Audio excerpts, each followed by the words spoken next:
ដំបូងយើងលាងសម្ភារៈដែលយើងត្រូវធ្វើជាមួយទឹកក្តៅឲ្យបានស្អាតដើម្បីសម្លាប់មេរោគ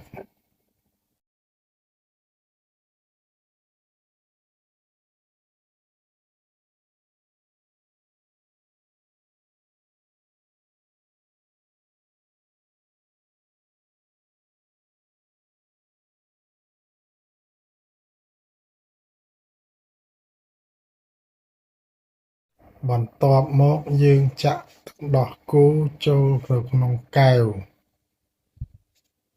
ហើយចាក់ខ្លះចូលទៅក្នុងកែវនេះរួចយើងចាក់ម្សៅមេយ៉ាអ៊ូមួយកញ្ចប់ចូលក្នុងមួយកញ្ចប់នេះប្រើទឹកដោះគោ1លីត្រ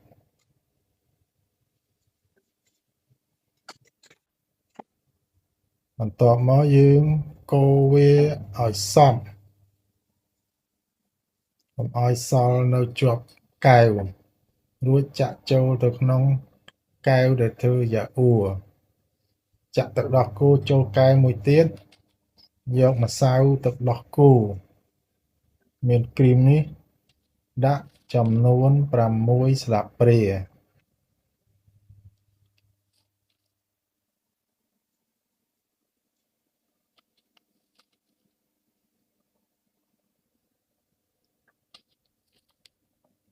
រួចហើយកូរទឹកដោះគោក្នុងកែវនេះឲ្យសព្វរលាយសាច់មួយទើបចាក់ចូលទៅក្នុងកែវដែលត្រូវធ្វើយ៉ាអ៊ូទៀតកូរវារលាយឲ្យសព្វគ្នា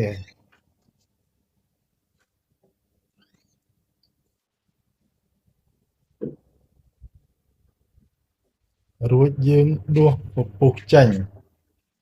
ដើម្បីឲ្យម្សៅយ៉ាអ៊ូយើងនេះ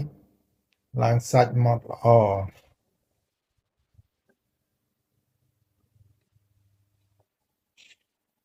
ទើបយកទៅដាក់ក្នុងឆ្នាំងដែលត្រូវផលិតយ៉ាអ៊ូដោតភ្លើងចុចបើកចុចកុងដាក់បើកយើងត្រូវដាក់ម៉ោងវាពី10ទៅ12ម៉ោងទើបយ៉ាអ៊ូនេះគោកល្អ